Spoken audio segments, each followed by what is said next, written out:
સદભાવના વૃદ્ધાશ્રમ માનવતા અને સંવેદનાનું ઘર.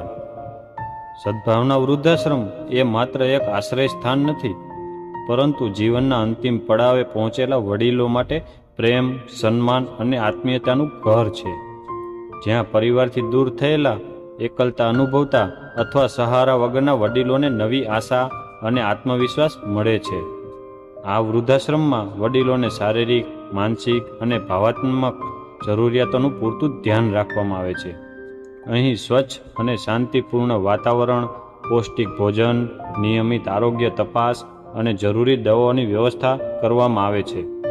સાથે સાથે વડીલોને માનસિક આનંદ મળે છે માટે ભજન, સત્સંગ, યોગ, રમતો અને સામૂહિક ચર્ચાઓ જેવી પ્રવૃત્તિઓ પણ યોજવામાં આવે છે.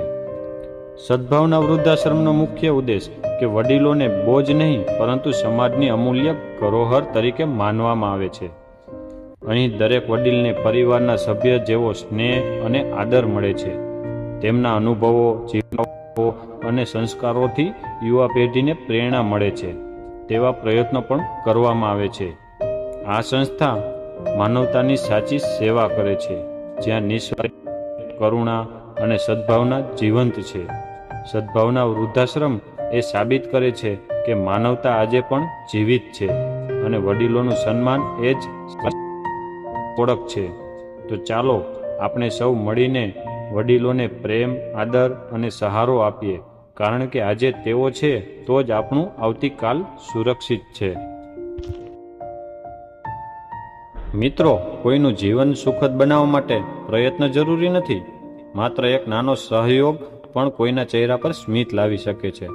સદભાવના વૃદ્ધાશ્રમમાં રહેતા વડીલોને પ્રેમ, સંભાળ અને જરૂરી સહાય આપવાનું તેમનું ધ્યેય છે. તો મિત્રો, તમારું દાન વડીલોના ભોજન, દવાઓ, કપડાઓ અને સારવાર માટે વપરાય છે. તો મિત્રો, તમારે પણ જો કોઈ દાન કરવું હોય તો આપેલા નંબર પર કોન્ટેક્ટ કરીને રૂબરૂ મુલાકાત કરીને તમે પણ દાન કરી શકો છો. તો આ સદભાવના વૃદ્ધાશ્રમ રાજકોટમાં આવેલું છે. નીચે આપેલા નંબર પર કોન્ટેક્ટ કરીને તમે રૂબરૂ મુલાકાત કરી શકો છો.